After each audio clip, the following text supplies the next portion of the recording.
So I finished Bird Box last night, and it was pretty good. I did quite enjoy it. I don't know that I would classify this as like hardcore horror. I wouldn't say that, but I would say this was a really good introduction into horror, maybe more suspense and thrilling. Although there were some places in the book where things were just horrifying. It really had me guessing. Because I had already seen the movie, I kind of knew what the ending would be. I knew that the main character Mallory would be okay. I knew that the kids would be okay. It had me on my toes because some of the storylines were different. Some of the storylines in the movie were non-existent, and in the book I had no idea who some of these characters were. I didn't know how things were going to unravel at the very end. I knew how the ending would be and how things would look like once everything got settled. I just didn't know how they were going to get there. And I think it was the perfect book to kind of like ease me into horror for the Summerween reading vlog. Now, this next book that I've been dying to read is Interview with a Vampire. I have it on my Kindle, but I also have it requested, which I have not gotten it yet. And I'm probably not going to get it for like another, I don't know, maybe like 2 weeks or something. But I requested a physical copy. I might as well just buy it. I also requested the audiobook version. So hopefully that one will be coming in soon. It says soon, available soon. Yeah. So it says available soon. When that will be, I have no idea. But I hope it's like soon, like today or tomorrow.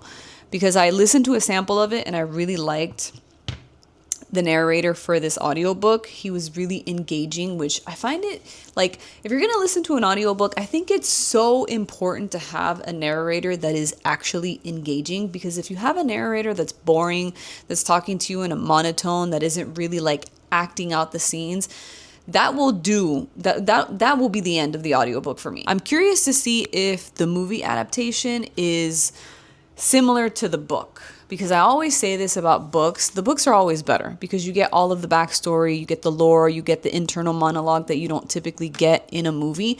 So I always find that the books are better than the movies, but I feel like the movies give it a little bit more layer, and it really just brings everything to life. Like, it helps you visualize everything that you're reading in the story. I'm starting this one today. I'll give you guys my thoughts once I start it. I think it's going to be a good book.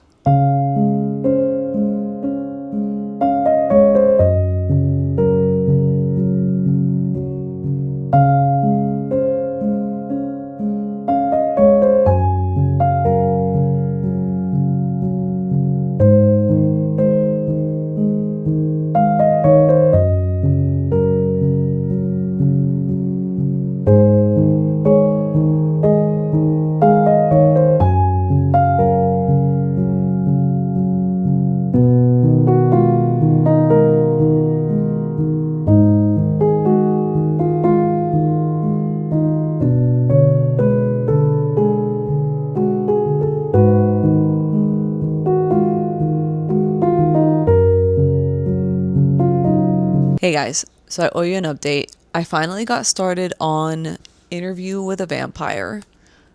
I just finished reading the first 20 pages. I'm liking the book so far. It's engaging. The writing isn't boring. It's interesting. It's not boring is the best way that I can describe it. It's very engaging. The pacing is moving. That's my bedtime. The pacing is moving pretty quickly because it's an interview with a vampire, as the title of the book would suggest. So the vampire is giving an interview. A vampire, Louis, is sitting down and having an interview with the boy, and he's starting off with a bang because he's telling him how he got converted into a vampire. This is going to be my book for the next couple of days. It is Thursday night. I'm hoping that I can make a dent in this over the next couple of days. And I'm tired, so I'll catch up with you guys tomorrow.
don't know what I don't know what part of my cycle I'm on right now, but this book is supposed to be a horror, suspense, thriller type of book, and I guess it's gonna get into that at some point. But dude, I'm like getting emotional because the opening of this book is talking about this kid whose parents died in a car accident, which is kind of the basis for the entire story. It's called Memorials.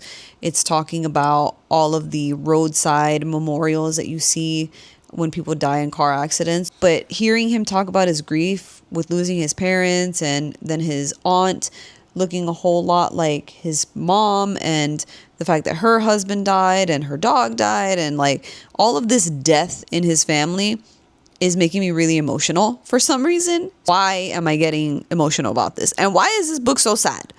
I went to the Whole Foods. I feel like I live at the Whole Foods. I'm there a lot. I go there often.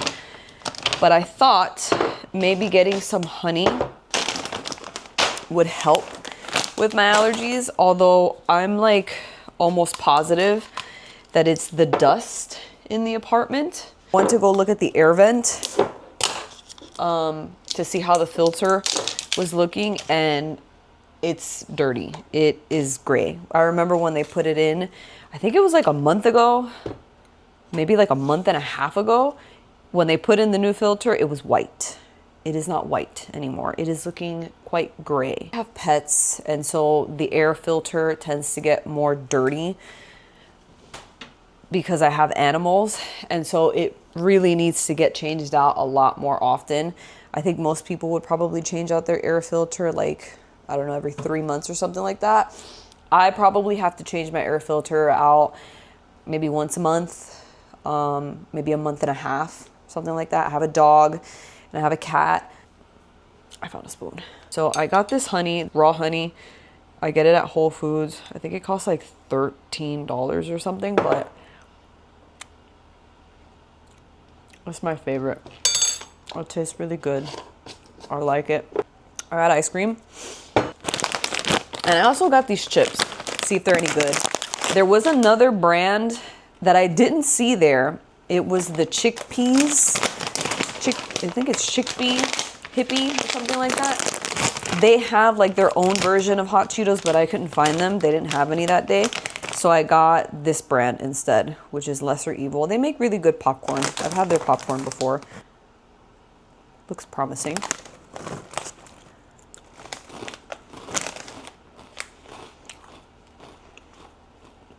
Oh, good. Not that spicy. Made with organic avocado oil. We love that. While I was out on my excursions, I stopped by the library because I had to return my stack of books. I think I had like 6 books that I needed to return. So I stopped by the library, dropped off my stack of books. I went to this specific branch because I looked in the catalog in the directory to see if they had the Dracula book, and this was the only location in my area, in my city where I live, where they had Dracula. And so I found Dracula, and it's got this like really nice, I think this is like the Barnes and Noble edition. Also got Of Mice and Men by John Steinbeck. I have another book that I'm planning on reading in August or September, which is East of Eden. There's a movie, or not a movie, a TV show, limited series that's coming out for that book, and I want to read that before the TV series comes out. So I'm probably going to do that in September or somewhere around there. And so I saw this one. It's a really short read. I feel like I need to encourage myself by reading shorter books, because a lot of the books that I'm currently reading are long, and sometimes I feel a little bit, not discouraged, but I feel like a little bit, it's like a little bit tedious for me to continue reading really long books. And I don't know, I feel like it boosts my morale when I read shorter books like this. Maybe not this short, but like a 200, 300 page book, just to kind of like make me feel like I'm reading more books. Does that make sense? And then in the mail, I'm actually really excited about this package, because this is actually This is actually the very first package that I've ever received from a publishing company. And the book they sent me was Everything Was Beautiful and Nothing Hurt. This is what the cover looks like. I really like the color. I like the teal bluish color. It piqued my interest. It's something that I would read. And so I'm gonna read it and let you guys know my thoughts after I'm done. So I have a quick update for you guys on the book Memorials. I'm a little bit disappointed that I don't really have a whole lot to share with you guys because nothing is really happening in this book. I think I mentioned to you guys in my last update that the kids were being stalked. Like they had found this man in the woods that was spying on them, and they found this like dead rabbit that had its guts spilled open and it was like cut in the middle. Like a lot of creepy things have been happening, but since then nothing else has really developed. I would say nothing particularly horrifying or suspenseful. It just seems kind of creepy more than anything else. Like 56% of the way through, I'm really hoping that something will pick up in this book, that something crazy, scary, particularly horrifying is going to happen soon, because I'll be honest with you, if I wasn't listening to this as an audiobook, I probably would have DNF'd it by now. And I am no stranger to DNFing books. I have no problem DNFing a book if it's boring, because life is too short to be reading boring books. I'm going to keep reading this book. Hopefully while I do my laundry, it'll pick up, something interesting will happen. Maybe somebody dies, I don't know. I'm going to keep on listening to the audiobook while I do my chores and laundry and cleaning and all this stuff, and I will keep you guys posted.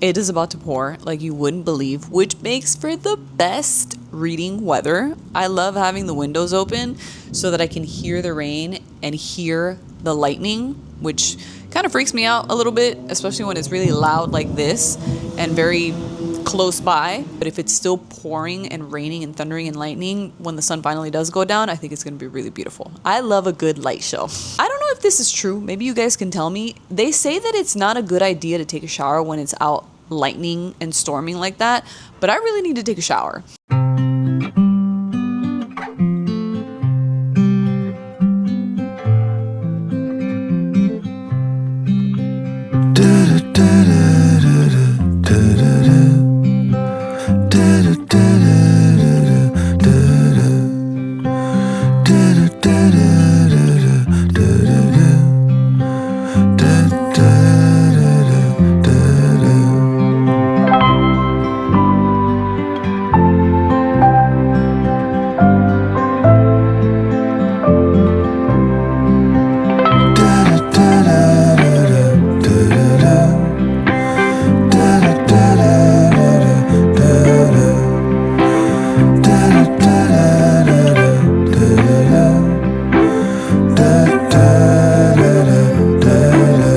Happy Monday, guys. I finally finished Memorials and I have some thoughts. This book took me maybe like 2 or 3 days to read. I was listening to it the majority on audiobook and I did have it on my Kindle. I had originally, after I had started it, maybe a couple chapters in, I was like, oh, I'm going to read this, a couple chapters every night before bed because the chapters were pretty quick. I couldn't do it. Because once it started to get to like the ominous kind of suspenseful parts, I was like, I don't know what this story is technically about, what's going to be happening, what the horror aspect of this is about. And so I don't want to have any nightmares. So I quickly stopped reading it before bed, but I was still listening to the book during the day. I don't think I ever listened to it at night. I did finally finish it yesterday. and I was listening it to a via audiobook, and it definitely did take a turn because I originally didn't really know what the story was going to be about, and then it slowly started to progress into this kind of like cultic demons and that kind of thing. It was pretty rated PG for occultic types of books. For some reason, when I was reading the synopsis of this book and I read the section where it was talking about how this would be centered in and around the Appalachian Mountains, I don't know why my mind automatically went to cryptids and like Bigfoot and like spirits in the forest. First, that's kind of where my mind went. So I was kind of expecting for it to be something along those lines, but then it just completely changed and it turned into something else. It was all right. I wouldn't necessarily consider it to be horror, like super scary. I haven't read very many books that are horror, so I don't really know like where the bar is for these kinds of books, but I think it was okay. I gave it a 3 stars. I did enjoy it. I think because I was listening to it as an audiobook is why I found it to be enjoyable. But I think if I would have been reading this book, I probably would have put it down a long time ago. Oh, it's so good. I'm also still reading Interview with a Vampire. I kind of took a break from that one for like a week or so for some reason. Like, I don't know. This is why reading is so difficult for me because I am such a mood reader. If I see a particular topic of something that I want to read about, or I see a book that someone recommends and it sounds really good, I need to read it in that moment. Like, I need to stop what I'm doing. I need to go buy the book or check it out or something, and I need to start reading it right then and there, because if I don't do that, then the moment passes, the mood passes, and then I don't want to read it at all. So I started reading Interview with a Vampire because I saw someone recommend it. I listened to the audiobook as a sample first, and I was like, oh, this sounds really good. Checked it out from the library, started reading it, and I started enjoying it. And then I put it down for a couple of days, and I didn't read anything for a couple of days, and I felt myself slowly falling out of that mood, that vampire mood, because I was in my vampire kick. And then I started reading this one, and it's not that it wasn't a good book. It's not that it's not a good book. It's just that I feel like I got out of that mood and I put it down. That was my mistake. This is always my mistake. I put the book down and I don't read it for a few days, and then it's like the mood just disappears. I'm really trying to get better about not putting the book down, or I'm really trying to get better about just sticking with the book. If I start the book and I had every intention of reading it and I had every desire to read it, I'm going to finish the book. Because I think that there's something to be said about DNFing every single book, which is me. I do that a lot. I'm going to force myself to read some of these books, which I know is a little controversial because it's like, oh, you know, life is too short to read bad books or boring books or whatever. I feel like my mind is so distracted, and I feel like my attention span is just so badly in the toilet that I have a hard time getting into the story, letting it set up, settling into the story enough so that I can continue reading it. I feel like that's my problem. I feel like it's my attention span. It's my attention span. So that's kind of where I am with Interviewing a Vampire. I'm not going to DNF it, but I'm also probably not going to finish it by the time this vlog wraps up. We're probably only going to read 2.5 books, maybe 3 if I'm really, really lucky, but I don't think it's going to happen.